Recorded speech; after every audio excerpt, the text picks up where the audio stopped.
Hey, everybody. Welcome to an evening with Simu Liu. Very happy to be joined here by all of you tonight.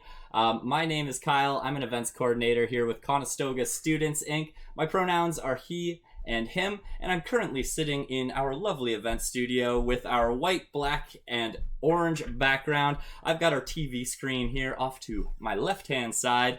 I'm wearing a black t-shirt. I've got a beard, some glasses, and a black hat on. Thank you guys all so much for joining in. Today we're joined from all over Ontario by students from Conestoga, St. Clair, Niagara, Fanshawe, Cambrian, Guelph, Sheridan, Algonquin, George Brown, Durham, and Mohawk. So happy to have all of you here joining in from wherever you are right now. Let us know in the chat where you're tuning in from. We love to see where you guys are currently at. Before we begin today, we would like to start with a land acknowledgement. I'd like to remind students that I'm currently situated in what is now known as Kitchener, Ontario, and I encourage students to research the land that they currently reside on by visiting native-land.ca. We would like to acknowledge that Conestoga is situated on land that is the traditional home of the neutral Haudenosaunee and Anishinaabe peoples. We extend our respect to all Indigenous peoples for their past and present contributions to this land. We also recognize and respect the cultural diversity that they bring to our college communities. Welcome again to an evening with Simu Liu. We've got a great event lined up here for you today. Simu Liu made history as the star of the first Asian-fronted movie in the Marvel Cinematic Universe in Destin Daniel Cretton's Shang-Chi and the Legend of Ten Rings, which garnered him People's Choice Award for Favorite Action Movie Star. For 5 seasons, Liu starred in the CBC Netflix comedy series Kim's Convenience, which won the ACTRA Awards for Outstanding Ensemble in 2017 and was also nominated for the same award in 2018. Kim's Convenience also went on to win the award for Best Comedy Series at the 2018 Canadian Screen Awards. The first Canadian television series with an all-Asian-led cast, the series chronicles the day-to-day micro-dramas encountered by a Korean immigrant family that runs a corner grocery store. Liu's first major role was on the critically acclaimed Omni crime drama Blood and Water. The first trilingual series in English, Mandarin, and Cantonese was produced by Canadian Television, for which he received nominations at the ACTRA Awards and Canadian Screen Awards. Aside from his performance on screen, Liu participated in the writing room for the series by contributing in the show's second season as a story editor and as the main writer for one episode. He will next star alongside Mark Wahlberg in Arthur the King, and most recently completed production on the film adaptation of Terry Jenkins Reid's bestseller novel One True Love's opposite Philippa Sue. Liu's other film and television credits include ABC's Fresh Off the Boat, Awkwafina is Nora from Queens, NBC's Taken, and Amazon's The Expanse. Born in Harbin, China, Liu immigrated to Canada at the age of 5 and is fluent in Mandarin. He is currently developing long-form projects under his 412 Entertainment banner, which he has previously directed, produced, and optioned content for film and digital media. Please welcome to the stream, Simu Liu. Simu, how you doing? I'm good. I'm so sorry to everyone who sat through that bio. We need to shorten it, like big time. I'm sorry to you, Kyle. I'm sorry that you had to read that whole thing. You got some accolades, oh my God, that was an essay in and of itself. Holy. Well, thanks so much for joining us here today. Oh, it's so wonderful to be here. Thank you for having me. I feel like it's so funny because if I turn over here and I look this way, it's almost like we're looking at each other. I feel like I could just like this. I could just eat you, which is hilarious. Oh, I enjoy that way too much as a 32-year-old. We'll have some fun with it throughout the night. Definitely. Awesome. We'll jump right into it, Simu. Thanks so much for joining us. To kick things off, every hero has an origin story. Tell us a little bit about yours. How did you get to where you are now? Oh my God, that's it's a great starting off question. Where do you even begin? Like, do I begin with my birth? Is that like too self-centered? Well, okay, yeah. Why don't we do that? I was born in a little city in China called Harbin, up in the northeast, and I guess the kind of notable thing about me in my early life is that I didn't grow up with my parents. I grew up with my grandparents, and my parents were in this faraway place called Canada, where they were kind of doing school. They went to Queen's University. Oh, I know, guys. I know. I apologize. And they were working on building a life, basically, so that they could then eventually come back and help me immigrate as well, and then our family would be together. And so one day when I was 4.5, my dad showed up at my door. Except I didn't really know that he was my dad. But there's a fly somewhere. Sorry, I'm very easily distracted. And then he was like, "Hi, I'm your dad, and I'm here to take you to Canada." And that was all well and good, except I had never met this man before. And also, my grandparents, my yaya and I were my primary caregivers, and my parents, as far as I was concerned. So that was really just jarring and very tough for me. But all of a sudden, I found myself in this totally different environment with parents that I didn't know that I had. And, growing up in that environment was, to put it lightly, pretty difficult. And among other things, I think we just really clashed because we just came from such different places. And, eventually, as I grew up in Canada, I learned very different values than they did growing up in China in the 60s and 70s. And so we fought often. Things weren't always great at home. It was just, there was such a gap in mutual understanding and communication. As far as career, I think we had a very classic sort of immigrant narrative that was like, my parents, because they, academia was the means through which they were able to come to Canada. That was like the be all and end all of everything. And they passed that value, or at least tried to pass that value on to me. So they were electrical engineers working in the aerospace field. They wanted me to do the same, or to, have a career in medicine or law. And I didn't want any of it. I wanted to break dance with my friends during lunch hours and play in the school basketball team. Just real productive life goals, especially seeing as I have not grown an inch since I was about 15. So there go my hoop dreams.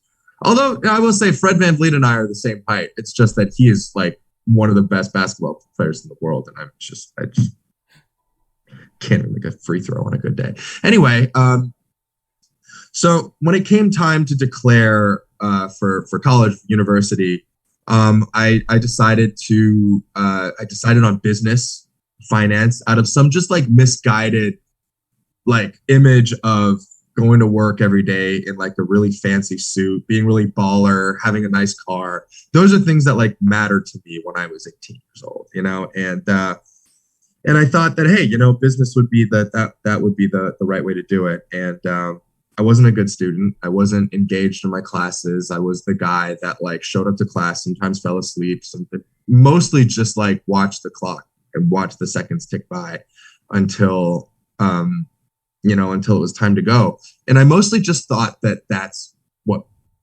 like, the kind of person that I was. I was just kind of a slacker, not really motivated by a whole lot. When I graduated, I was hired by a firm called Deloitte to be an accountant. Don't know if anybody studies anything accounting related, but I'm seeing head shakes, which is good. Sorry to anybody who is. It wasn't for me. And I remember showing up to work on the first day and being like, holy crap, what have I gotten myself into? Because it was just so not what I wanted. And, thing with starting a job, like a real job in the real world, is like, there's no end of semester. There's no like reset button that you hit and then you do 4 months of summer and then you come back and you do and you pick new courses. Like, that was it for the rest of your life. And that really freaked the crap out of me. And I continued to not be a very good employee until April 12th, 2012. I remember that day very clearly because it was the day that I was laid off. I remember being brought into my managing partner's office, and there's a lady from HR and a security guard from the building, and they were like, we've decided to terminate your employment. You have 10 minutes to leave the building, collect your things, and then that's that. So I had this very rock bottom moment very early on in life. And, I was devastated, first of all, even though, I know now looking back that I was just in the completely wrong environment. But at the time, it sucks to be fired, guys. It just, no matter if it's a job that you love or hate, it's just not going to feel good. So I woke up the next day and I realized that I didn't have to go to work, which was nice. And then inevitably the question that came up was, well, what now?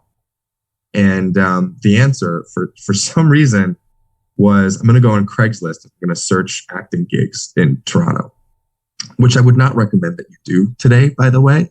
In this day and age, I just don't think it's safe, particularly if, you're a woman. It's just not a great, I would not recommend, 0 out of 10 would not recommend that. But for some reason I did. And for some reason that at that exact moment, there was a gig out there that really caught my eye. And then I was able to get on my first movie set. And that kind of was the inciting incident that started it all.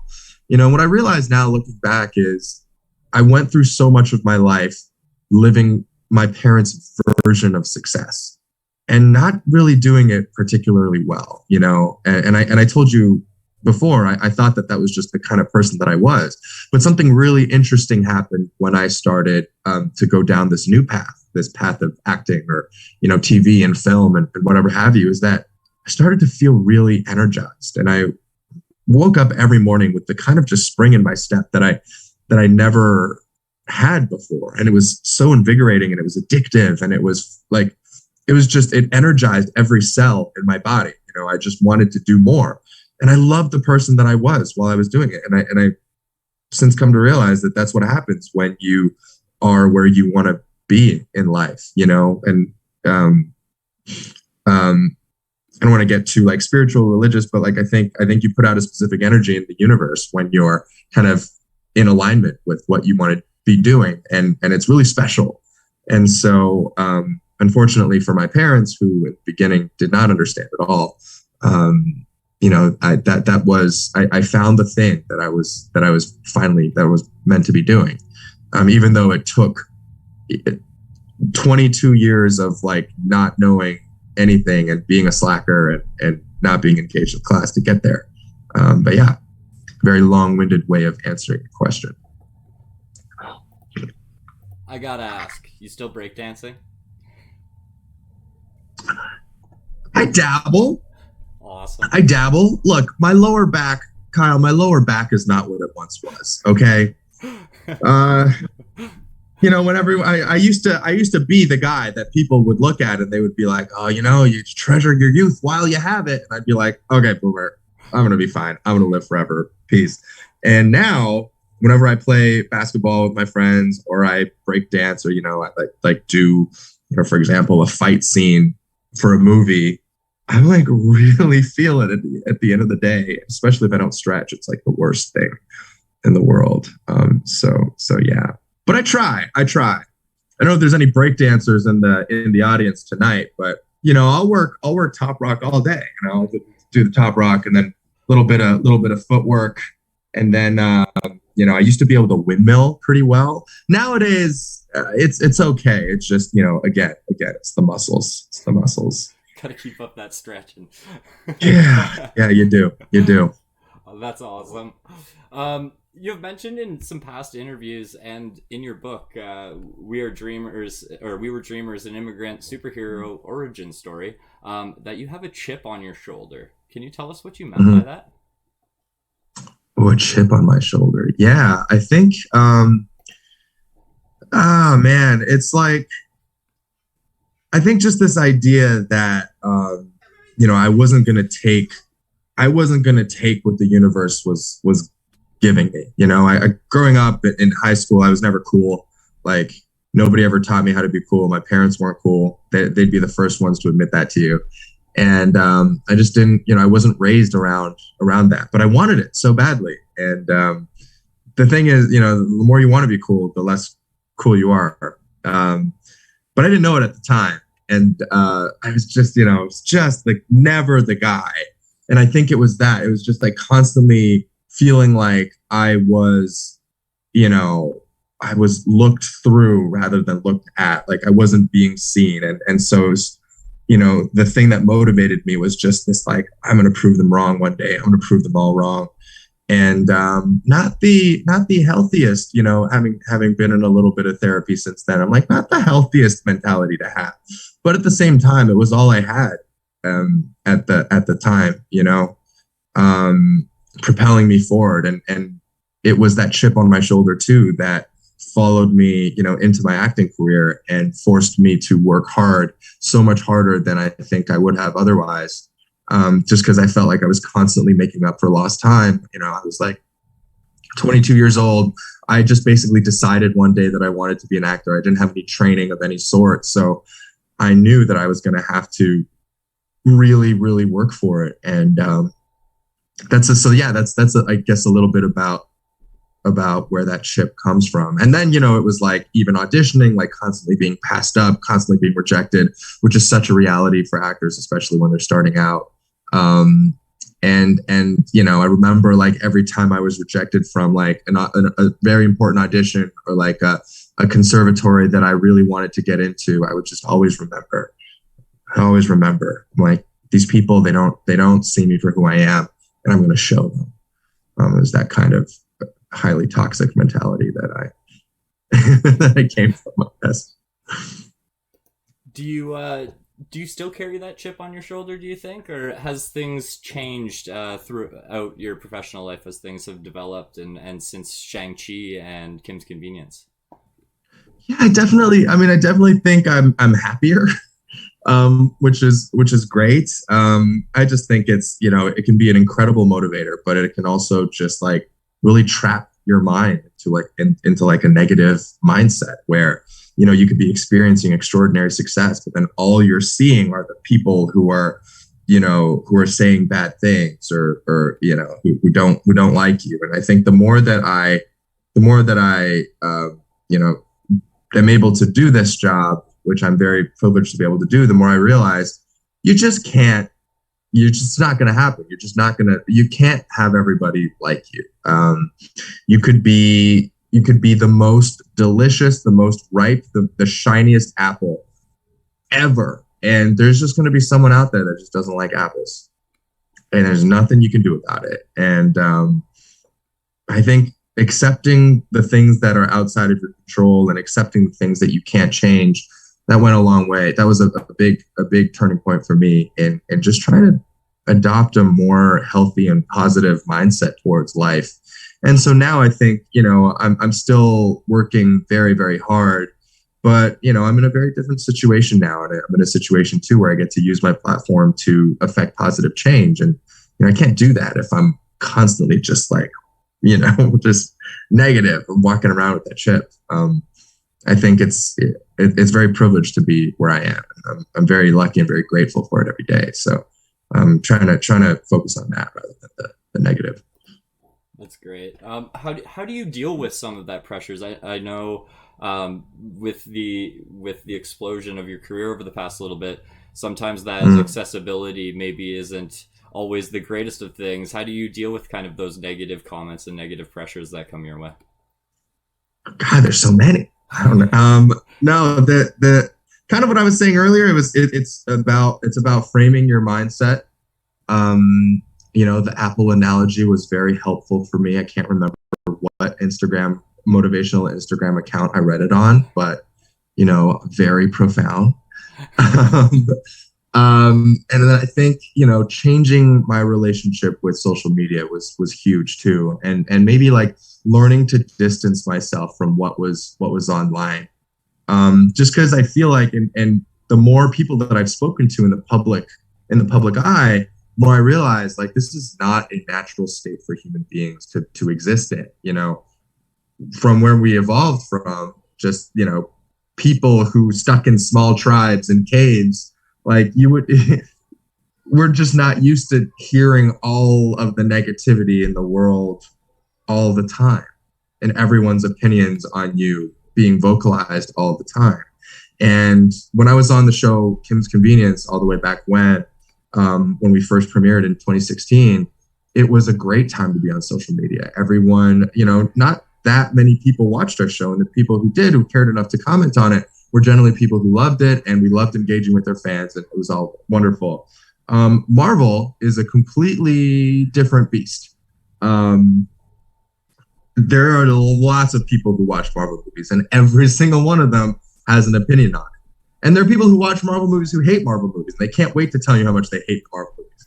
And then there are people who love Marvel movies but hate me. So there's lots of opportunity there. There's lots of Venn diagrams intersecting just hatred, and it's been really important for me to just create that space for myself, because it's no longer the same Twitter that I was logging into 5 or 6 years ago. You know, this is a Twitter that is a lot more volatile, where everyone, I'm plugged into so many more people, and people who don't know me at all can, in an instant, say something that's horribly vitriolic and also untrue. You know, and so yeah, it's about learning to see social media as not an example, not exemplary, and not indicative of real life, which is hard.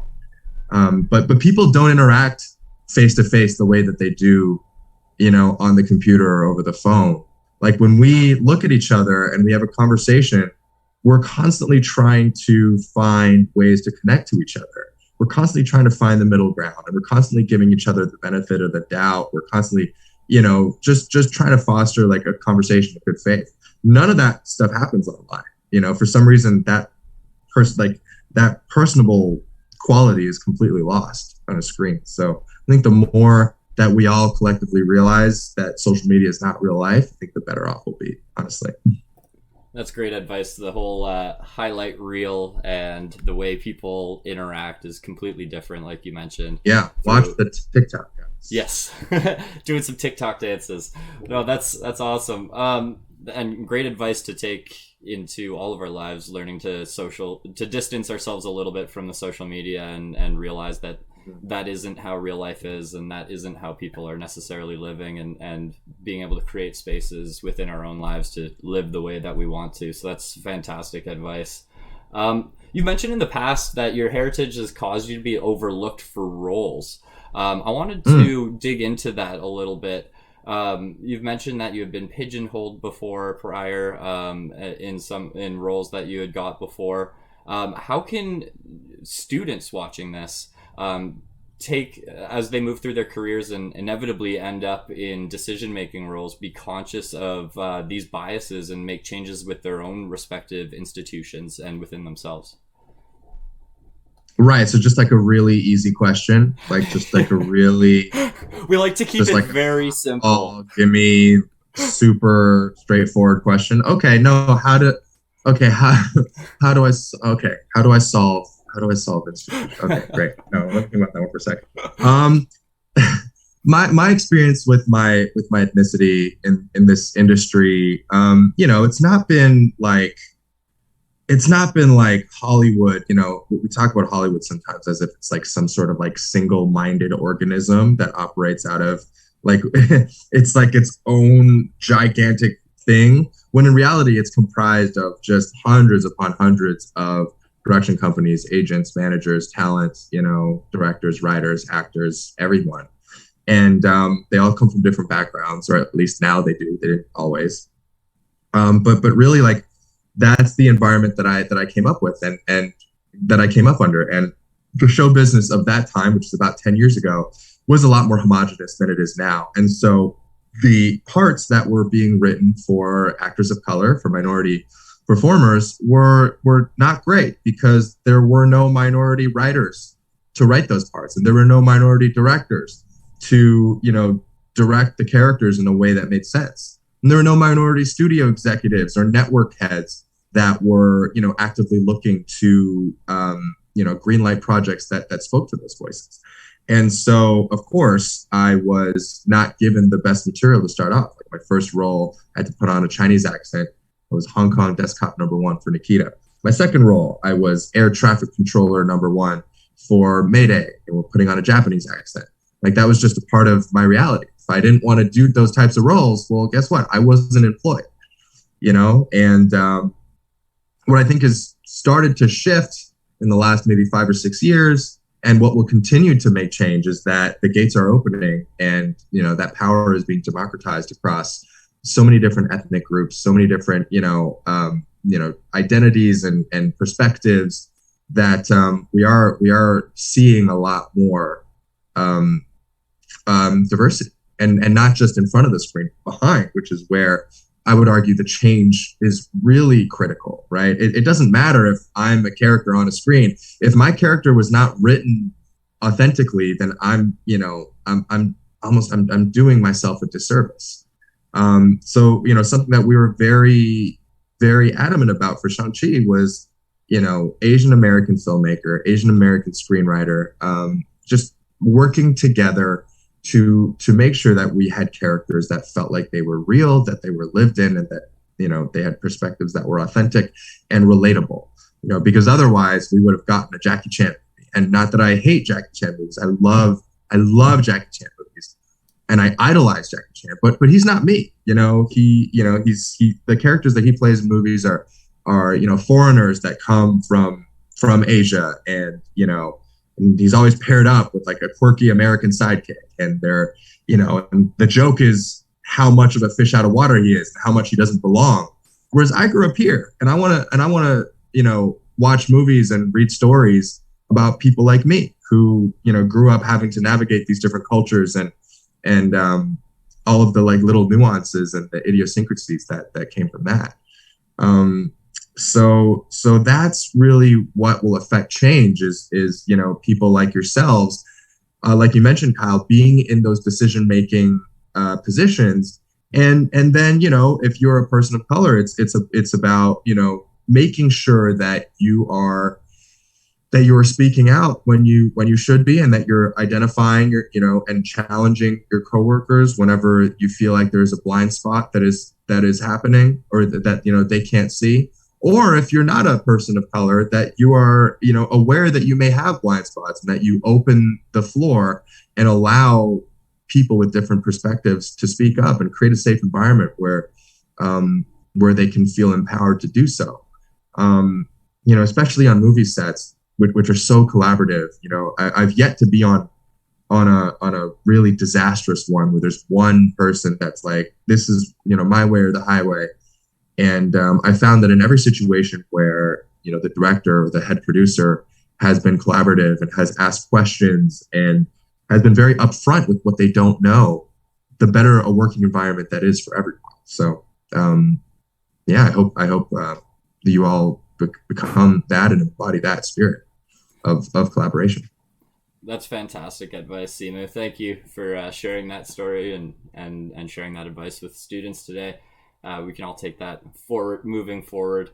Here, we'll switch over to something a little bit less groundbreaking for this next one.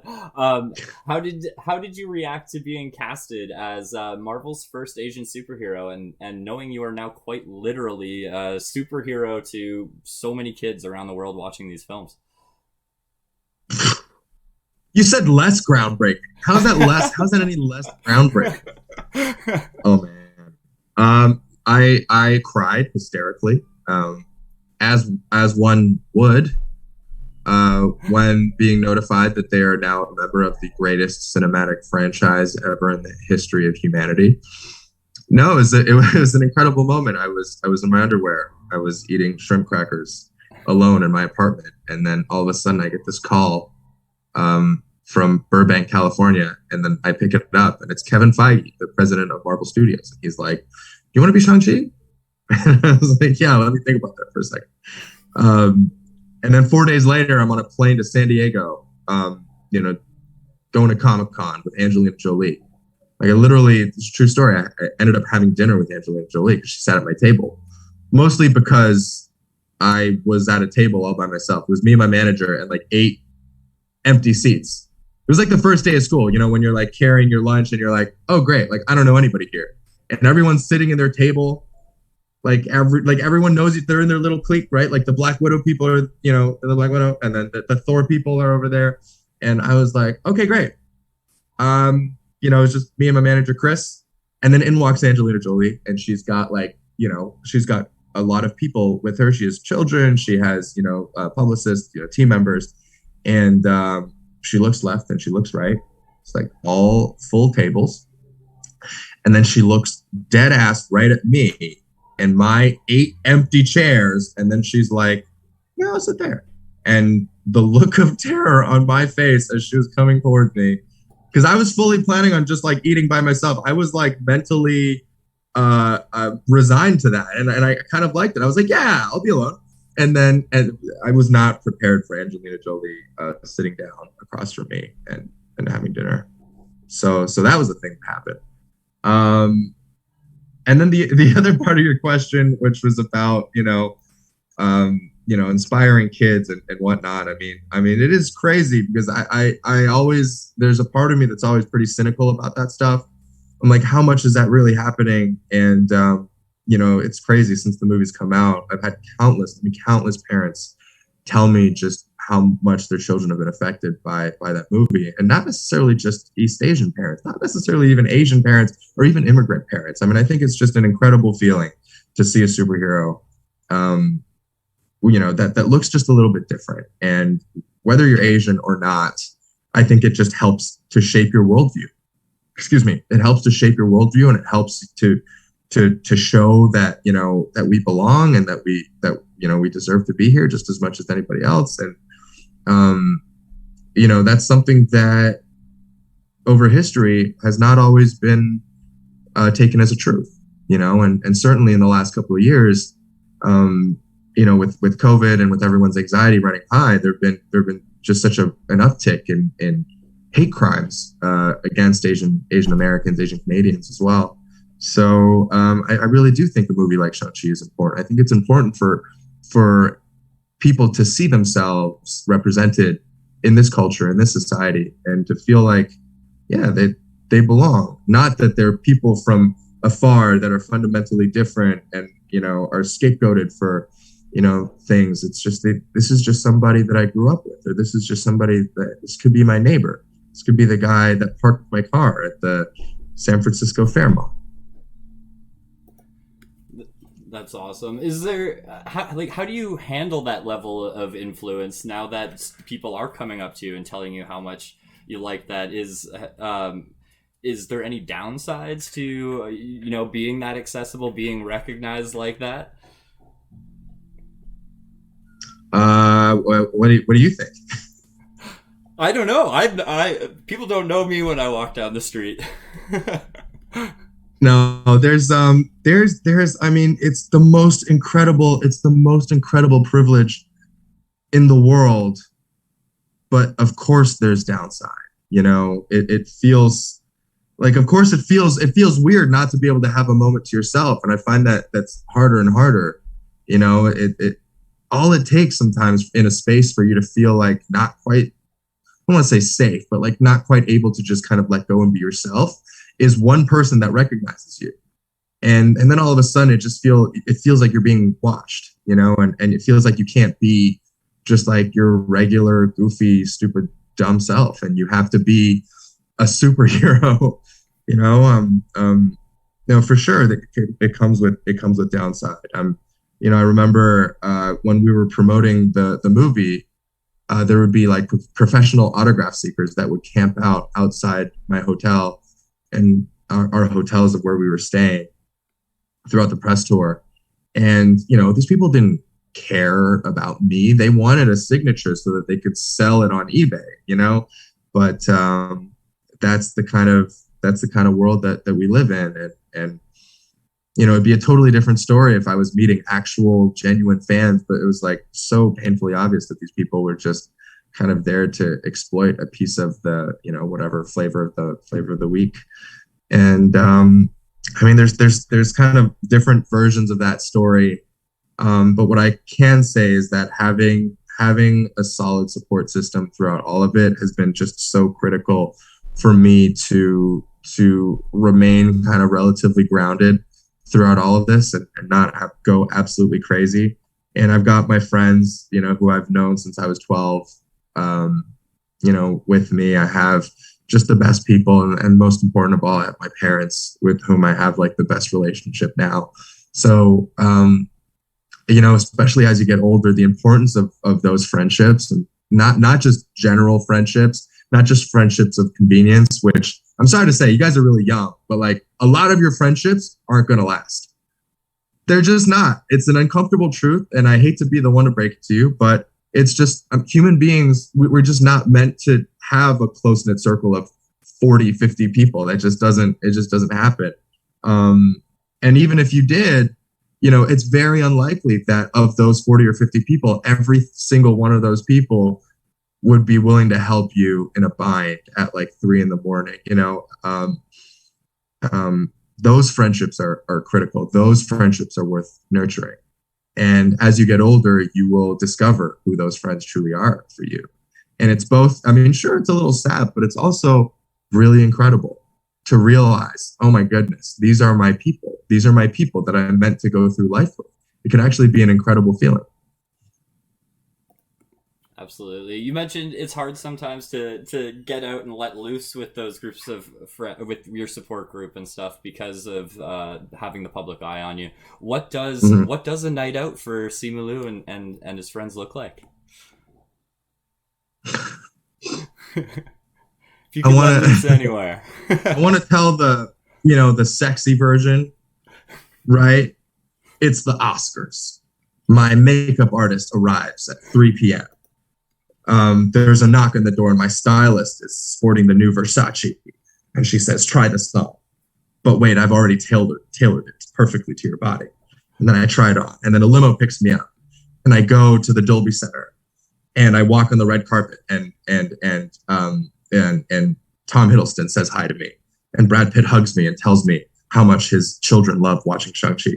And then I meet The Rock. And The Rock is like, hey, buddy, you should work out sometime, which has actually happened in real life, maybe. But no, I mean, every day looks so different. And as much as like those nights do happen, and I do have the makeup artist and the stylist and the craziness now, my favorite nights are just like, I had my best friends over for a sleepover. Like, I know, it's just bear with me. I had my best friends over for a sleepover in my house in LA like a few weeks ago. And we literally played computer games until 4 a.m. Like I have a hot tub in my backyard and I heated it up. Literally didn't even use it. We just played video games the whole time. So it varies, but I kind of think that those are my favorite. I'm sorry if I'm outing myself as a giant dork to everybody who's watching, but That's awesome. You gotta have those video game hangout sleepover nights. They're relaxing. Don't have to always go out. It's nice to just chill and relax. Yeah, you know what's not relaxing? Having 70 cameras pointed at you, telling you to like look at them. That's not relaxing. No. Having to hold a conversation with Dwayne "The Rock" Johnson, not relaxing. Hey, you mentioned the Oscars at the beginning of it, and it was recently announced that you're going to be hosting the 2022 Juno Awards. Congratulations, by the way, on that. That's awesome. Is this the beginning of a Simu Liu music crossover here now? Thank you so much. No, I mean, oh my God, I don't want to like say anything that I shouldn't be saying. I've got this whole team now, but I am trying to do music. That's something that I've always wanted. Before I ever wanted to be an actor, I wanted to be Justin Timberlake and NSYNC, clearly. And I feel like I'm just one step closer to getting there. No, I had a song on the Shang-Chi soundtrack called Hot Soup. I don't know if anybody listened to it, but it has, not to brag or anything, it has over 2 million streams on Spotify. It's a thing. And it was really cool. It was a really fun experience to be able to go into a recording studio and work with the producer. And so I just basically I very offhandedly said to my friend Sean, who owns 88 Rising, which is an Asian American record label. I was like, hey, I would love to like play around some more. And he was like, great, make an album for me. So that's happening. And it's really cool. I'm really excited for it because, I don't like, I guess I'm not a musician by trade. And so it just feels like a passion project. It feels like even if like 20 people listen to it or 10 people or no people, it's still something that I get to keep for myself, which is really, really awesome. But all that being said, being asked to host the Junos was not incumbent on any musical ability whatsoever. It was just, I think coming off of SNL, it was like, I was approached, and I really, I mean, I love the Junos. I don't know if you guys watched the year that Drake hosted, but it was really, really funny, and he was really great. And Canadian musicians continue to do incredibly well globally, and I just feel like there's something in the Canadian water that makes us like super musically inclined. But I'm really, really excited. We're gonna be, live and in person for the first time in 3 years. And we're going to be outdoors for the first time in the Junos history. We're going to be on the Budweiser stage, I think it's called now, and we'll be broadcasting across the whole country. I'm really, really excited, and I hope I'm good. That's amazing. There you go. You heard it here first. Keep your eyes out. Simu Liu records coming out. That's awesome. Thanks for sharing that with us. I can't guarantee it'll be any good. I really can't. I'm sure it's great. We do have some students in here, so in the interest of time, I'm going to ask you one final question. Is there anything that you would like to share with students? What do you got coming up? And then we'll bring in some of our student questions in here next. Yeah, for sure. So, I mean, I guess the thing that's most kind of in the news cycle right now is I'm doing the Barbie movie, which is pretty crazy. I'm doing it with with Margot Robbie and Ryan Gosling, which is insane. And Greta Gerwig, who is an incredible visionary filmmaker who did Little Women and who did Lady Bird, and now she is doing Barbie. It's going to be incredible. And then the other thing is I wrote a book, which you kind of alluded to earlier. I have a prototype right here. Actually, it's called We Were Dreamers, an immigrant superhero origin story. I should probably know the title of my own book, but it's a memoir about my life, but it's actually also about my parents' lives and what drove that. I did a lot of research. I conducted a lot of interviews with them, and it was really like what drove them to risk everything to come to this whole new country. And it's kind of paralleled with my own journey into showbiz. It's like what compelled me to dive down this path that I knew nothing about.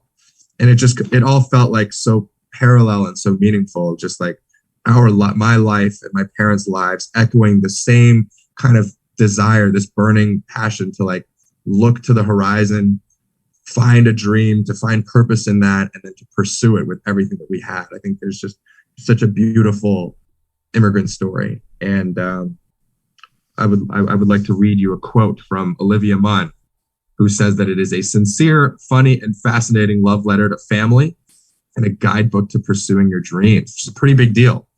Ronnie Chang said, "Oh, great, just what we need, another underdog immigrant story." That one's not as nice. I'll do one. There's one more. Ryan Reynolds. Don't let Simu Liu fool you. On the outside, you may see boyish good looks, talent, and a body made of tightly coiled muscle. But on the inside, it's quite good looking in there too. Strong heart, beautiful ligaments, and a soul made of spun sugar. It's Ryan Reynolds. So, it must be true. So anyway, yeah, it's a little celebrity cameo plug for my memoir. And you can pre-order it now, and it comes out in May. So yeah, please consider that. And that's about it, I think. That's awesome. Get those pre-orders in. And I'm here with you guys, which is, I think, the best. Well, we are very happy that you're here joining us as well. And that's at this point, we'd like to bring in some of our students who are also very happy to be here with you today. First off, I'm going to introduce Emily from Niagara College to ask her question. Emily, welcome. Hi, Simu. Love your shirt. Oh, thank you. It was my favorite Christmas present this year. Oh, man. So my question is, if you could have a chance to work with any other actor or actress, who would it be? That's a really great question. Thank you for that, Emily. There's honestly so many. And I don't want to just pick the people that I have crushes on. Because then I would just make movies with Halle Berry and Cate Blanchett all day. And as fun as that would be for me, people might be like, okay, you need to diversify a little bit. There are so many people in the industry that I just admire so much. I mentioned Ryan Reynolds, who in addition to being hilarious and Canadian and just an incredible human, is also so kind offline, in person, and is somehow even warmer and better of a person than he presents himself to be, which is just the absolute best. And I would love to work with him one day. So many like Marvel co-stars. I feel like Robert Downey. Yeah. He's just. It's so weird because he just exited as I came in, and I just feel like we're two ships passing in the night. But I admire him so much. He's such an incredible and iconic talent. And then like Tom Holland, doesn't have to be. It doesn't have to be people who are older than me. I think he's incredible, and I respect and admire him so much too. And also, there is a comic in which Shang-Chi and Spider-Man kind of team up, and I think why not? Why wouldn't people want to watch that happen in a I'd movie? be so excited for that. My two favorite people. Oh man, I appreciate that so much. Shang-Chi and she got the Spider-Man t-shirt. That'd be perfect. There you go. Thank you so much. I also have one thing when she was wondering. She wonders what your favorite color is. Oh, my favorite color. It's really interesting. Great question. Actually, I think this is really good. We went through like hundreds of different backgrounds for this book, and I actually really I landed on this one, and I think this is my favorite color. It's kind of this like deep turquoise. It's like ocean aquamarine something. Thank you so much for providing joy for everyone in this pandemic too. Shang-Chi was the first movie we finally got to see in theaters. It was just an incredible experience. Thank you. Thank you so much. Thanks, Emily. Awesome. Thank you for your question, Emily. Next, I'd like to call in Camilla from Algonquin College. Hello, it's so nice to virtually meet you. So nice to meet you. So my question was, you kind of talked about breakdancing, but I want to know a different secret talent that you have or a party trick that maybe not a lot of people know about. That not a lot of people know about. Okay. This is a breakdancing. Sometimes, I do the backflip entirely too much, so probably a lot of people know about that. I can wiggle my ears. Nah, you can't really tell in the Zoom. I can move my ear. That's dumb. Okay. Okay. Party trick. What's your party trick? Help me out a little bit. Oh gosh, I don't know if I have a party trick. See, it's tough to answer the question sometimes. Yeah. Well, just say like what do I do that not a lot of people know about? I love playing volleyball. Like volleyball I play a ton more basketball now just because it's I think easier to start up a game, but I love volleyball. I played varsity in high school. I practiced with the JV squad in college, and like I was like pretty good once upon a time. And it's just such a cool sport, and it's a sport that you can play co-ed, and it's such a fun time. I wish I could do it more, but it's just so hard to find like a gym with a net. Anyway. If you do think of what your party trick is, just email Kyle and he can let us know. Okay, I will email Kyle. Thank you. Thanks. Nice meeting you. Thank you for your comments in the chat too. Thanks, Camilla. I'll be sure to pass that along if he thinks of a party trick for you. Next, I'd like to welcome Elise from Fanshawe College. Fanshawe, what? Sure. London. Hello. Gotta love it. Hey, how's it going? I'm good. How are you? I'm good. That's good. Chilling. So I'm a fashion design student from Fanshawe College. And I've definitely over the past few years been asking myself this question several times. So I wanted to ask you, if you could go back in time and ask high school Simu Liu one question, what would it be and why? To ask him a question? That's interesting. Or Because tell I him feel one like I would thing. already know the answer because I was Or him. tell him one thing, like one piece of advice. Oh, this is something that I would tell him. I would say, if you just took like 20% of the energy that you expended in trying to impress other people and focus that on becoming the person that you want to be for yourself, you would just like do yourself so many favors. You know, I feel like I was so focused on getting other people to like me and so fixated on the opinions of others that I forgot to ask myself who I wanted to be.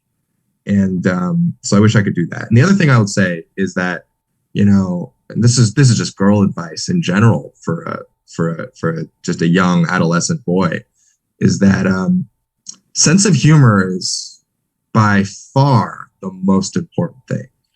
You could be, and I wish I knew that when I was trying to do my NSYNC moves and trying to be Justin Timberlake. I should have been just learning how to make people laugh a little bit and learning not to take myself too seriously and learning how to crack a joke, because that is the single most important thing, not just in a romantic context, but just, you know, just in life. So have a sense of humor. Yeah. Ah. Perfect. Thanks, Elise, I really enjoy giving dating advice. I don't know. It's just like I feel like like in my other life, I'm this like the host of a dating podcast. So hit me up with the dating questions, guys. I feel like, you know, I'm a little bit older than you, so I you know, I can, if I can be of any help to your lives, please let me know. The love guru, if you will. I feel like you're going to have a list to email Kyle after this of all of your advice and party tricks and everything. Oh man, yeah, I didn't know that this speaking thing would come with deliverables. I'm down. Awesome. Thanks so much, Elise, for your question. Next up, we're going to bring on Ashante from George Brown College. Hi. Hey. You're trying not to freak out. So my question is, you're the first lead Asian superhero in the MCU, so the impact that you have on viewers of the same background is higher. So what do you hope that your impact or inspiration has on those in your community? What do you hope that it does for them? That's a fantastic question. You know, first and foremost, I hope that you know, watching me on screen, I hope that it makes everybody in my community a little bit more proud of where they came from and a little bit more grounded in their understanding of their own identity. Just to give an example, like when I was growing up, I hated the fact that I was Asian, you know, and part of it had to do with the fact that, you know, my parents were raising me a certain way and I didn't want to be a part of that. I didn't agree with their methods and you know, I wanted very different things for myself. But then the other piece of that is that in all the media that I consumed, there were no aspirational Asian characters. There were just kind of like sidekick dorks, like just things that I didn't want to be. And so that was kind of what the world saw me as. And I felt that.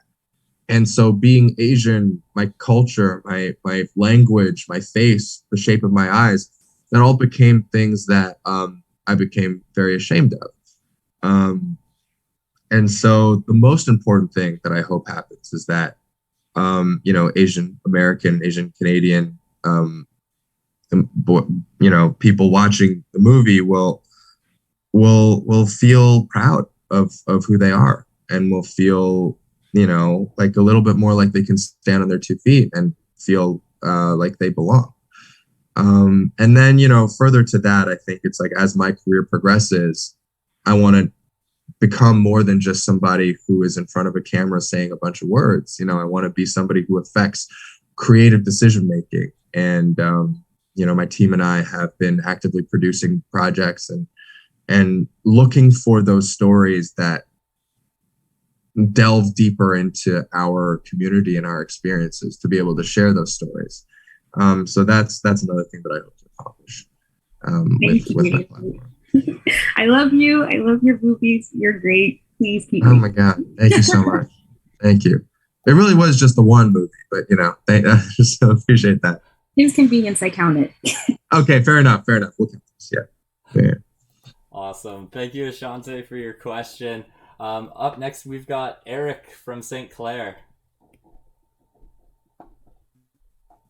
Hey, Simu, how's it going, man? Oh, it's good. It's good. Is anybody else getting a little bit of audio lag?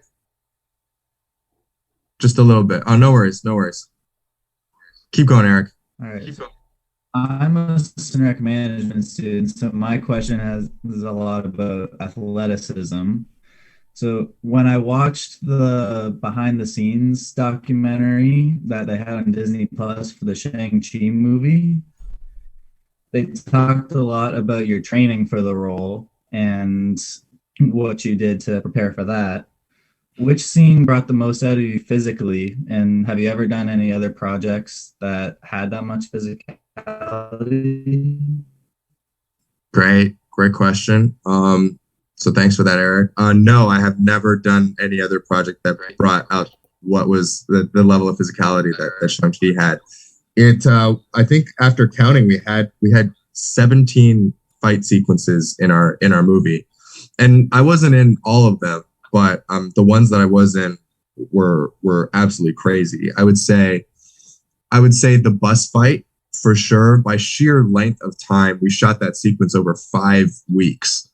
And every day was like showing up to set and doing different moves, physical things. Sometimes I was up on a harness and forced to like pull myself onto the roof of a bus. Sometimes I had to run on top of the bus, baseball slide over the side, grab onto a pole jutting out the driver's side window and swing myself into the door.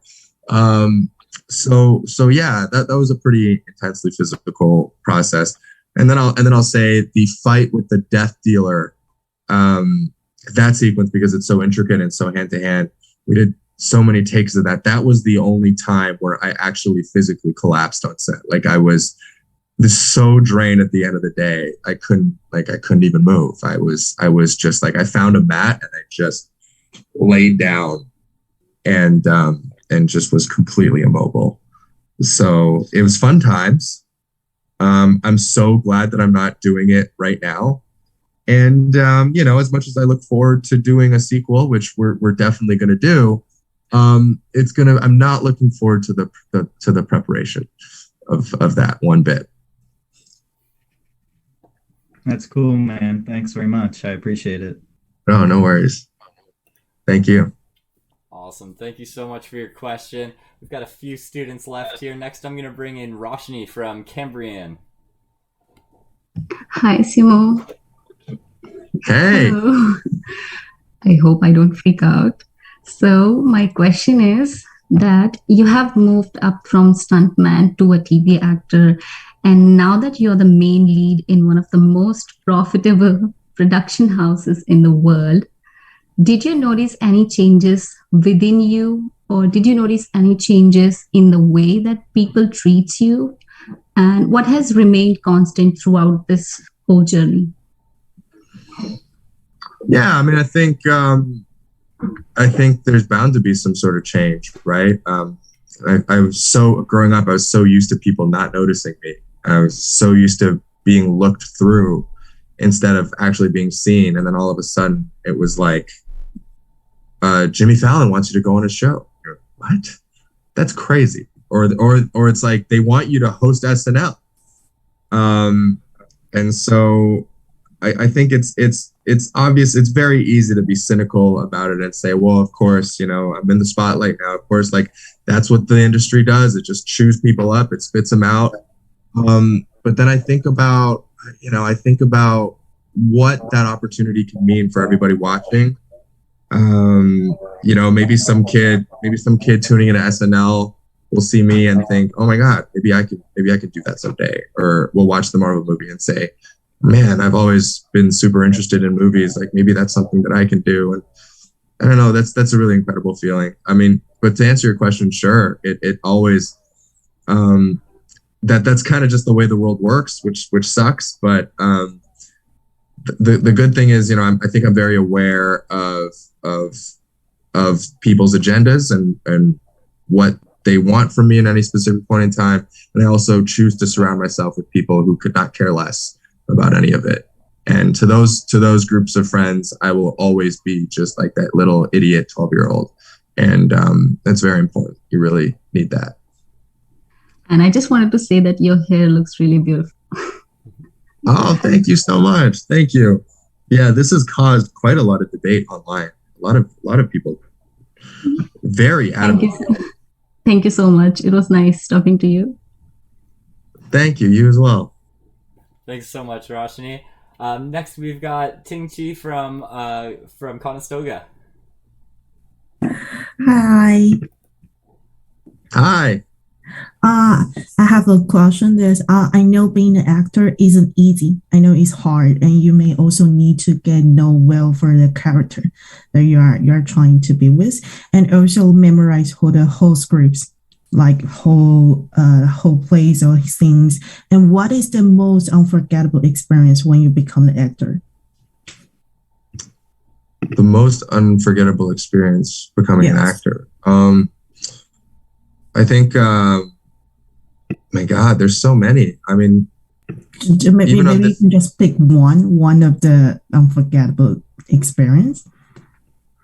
I mean, I go back to like even setting foot on set for the very first time as an extra, making $7 an hour. You know, like that was. I remember that just so viscerally, because it was just such a magical, transformative moment for me. You know, but when I think back into my own life, it's probably putting on that superhero suit for the very first time. You know, and it took like 3 people to put on because it was like 3 layers, zippers. I couldn't breathe in it. But when it was all done, and then it's like the costume designer stepped away, and it was just me in a suit in front of a mirror. I mean, that's like a feeling that I can't even put into words how incredible that felt. You know, and then the other I would say is getting to act opposite Tony Leung. Who's such an incredible, Hong Kong movie icon, and even being able to share the screen with him as just like a guy with barely a fraction of his talent or his on-screen presence is an immense honor. I'll never forget that. Thank you. And also, actually, my friend is also on the phone, so she's also listening. Oh, what's up? Yeah, and also she just told me that you also have actor on King Convenience Store, the show. Uh-huh. Yeah, so that's a reason why she's really crazy about that one. Oh, wow, that's awesome. That's awesome. You're a very good friend. Yes. Because she's really envying me that I can join. So I just create a phone call with her. Yes. Oh, I see. Well, now I have met her. Thank you so much. Awesome. Thank you so much for your question. We've got 2 more students left here. Rama from Mohawk, you're up next. Hello, Simu. How have you been? I'm good. I've been talking a lot. My mouth is a little dry. I'm gonna take I can totally imagine that. So, my couple of questions is, I know you mentioned one of the songs from the Shang-Chi album. So, I think I may have missed that, but out of all the songs, what were your most favorites? I love Run It. It's just such an awesome upbeat song. Mm-hmm. Rick Ross is on it. Rich Brian is on it. I love Every Summertime by Nicki. I've been listening to that on repeat. Yeah, she's wonderful too. And I got the chance to meet her recently at an award show that we were both at, and she's just incredible. I saw her perform live. She sounds exactly like she does on the track. Like she's just an incredibly talented singer. And then I don't know. It's generally, I would say, it's a pretty fire soundtrack. And then Anderson .Paak's song, of course, is awesome. Fire in the Sky. Yeah. And also, I do have a couple of questions. I know you've mentioned some of the memories you've had while shooting Shang-Chi, as asked by Asta, but I was just wondering, just like, I know we've heard of Marvel actors like Chris Hemsworth, who has taken like I think 5 Mjolnirs from set, and Nice. RDJ, who has taken like the A symbol from the Avengers compound. So I was just wondering what are you hoping to take away? I guess while shooting Shang-Chi 2, either prop wise or memory wise, or both. Great question. I may or may not have stolen Shang-Chi's shoes from the first movie. And so I hope that they just continue to put him in like really nice sneakers, and that those sneakers continue to go missing at random points. I like shoes. I like sneakers, and I like that someone like Shang-Chi in his like superhero outfit is wearing Jordans, which is pretty cool. Yeah, I was hoping that you like the Air Jordans would be one of your answers. Yeah. I'm gonna pitch like a really expensive shoe for the next one, and then like and also it's nice. Probably like a future version of it. Yeah, totally. Well, Oh, I think you muted yourself. Oh, yeah, There you go. it was really nice getting to talk to you. Thank you Oh, so thank much. you. Likewise. awesome. Thank you, Rama. And we have one final question here from Daniel at Durham College. My man with the Call of Duty microphone and the headphone setup. I love it. Hello. What's up? Good. How are you doing?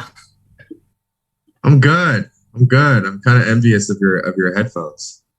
Thank you. So my question is, what was your favorite scene from Shang-Chi? It's a really good question. Because it's probably not what most people think it is. I think the confrontation between father and son. I think that is my favorite part. And I feel like it's so perfectly meshed with my own talent and my skill set.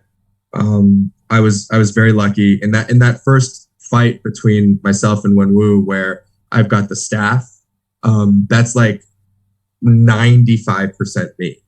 And the fact that it was me meant that you got to really just kind of be close on my face, and you feel my physicality as Shang-Chi. Whereas, some of the others, either there's heavy CGI or there's like a ton of wire work that I wasn't able to do because of time constraints. But for the most part, that fight, because it was just, a father and a son in it, like it was just two people trying to sort out their conflict and letting their anger get the best of them. I just felt like, yes, it was a fight scene, and it was a relatively simple fight scene in terms of just the choreography. But what was going on between the actors was just really, really powerful. And I'm really proud of my work throughout the whole thing. And, there's not a lot of lines, but it's all, I feel like, in the eyes and the body language. And so really happy that I was able to do that. And I hope that we get to do more of it in the second one, where you can see it's me, and it's not just an ego thing of like, oh, I want people to know that I do my own stunts, but it's like, I want to be able to, I want the audience to be able to see what is going on here as I'm fighting, because that's the story. It's not just the way the hands move. It's not the choreography. It's not the speed. What really will engage an audience is the emotional stakes. And so yeah, that's my favorite part of the movie. It gets me, and it makes me emotional every time. The rest of the time, I am also emotional, but that emotion is usually anger at myself. And that's the one time where I'm like, oh, it's pretty good. It's pretty good. Oh, pat on my back. Thank you. Awesome. Thanks, Thank man. you so much for your question, Daniel. And Simu, thank you so much. That is our final question here for the evening. It was a pleasure getting to talk to you today and bringing you in here. Do you have any final remarks or comments that you want to leave students with before we sign off here today? Yes, guys. I'm just trying to think, what is the most wise thing that I can say right now? If they really want to make time for you, they will. busy. Everyone's busy. Everyone's busy. But if someone's too busy for you all the time, they probably just don't want to see you, and that sucks. But the sooner you come to terms with that, the quicker you'll move on and find somebody who loves you for you, and that's the best. So don't waste your time. Demand more of yourself because you're worth it. Okay. Don't know who needed to hear that, but it's out there. That's some great final advice to leave everybody with. Thank you so much, Simu, for joining us today. This was a fantastic talk. We've all had a blast chatting with you. So thank you so much. And to all the students tuning in today, thank you guys all so much for tuning in, catching this amazing event today. And stay tuned for your with your student associations to see what events are coming up next. We do a high five. We do a high five. This is the hardest closeout I've ever had to do, Simu. Come on, Kyle. Put her there. Ready? Yeah. Yes. It almost worked. One more try. Okay. Oh, you want it? Okay. I thought it worked pretty good. Okay, ready? 1, 2, 3. Go. Yeah. See, oh, that was good. That was the first time we've ever done a virtual high five here. Hell yeah. Awesome. Thank you so much, Simu. Enjoy the rest of your evening, and best of luck with everything that you've got going on over the next little while. Thank you, and thank you so much to everybody who's watching. Awesome. Thank you all. Take care, everybody. All right, guys.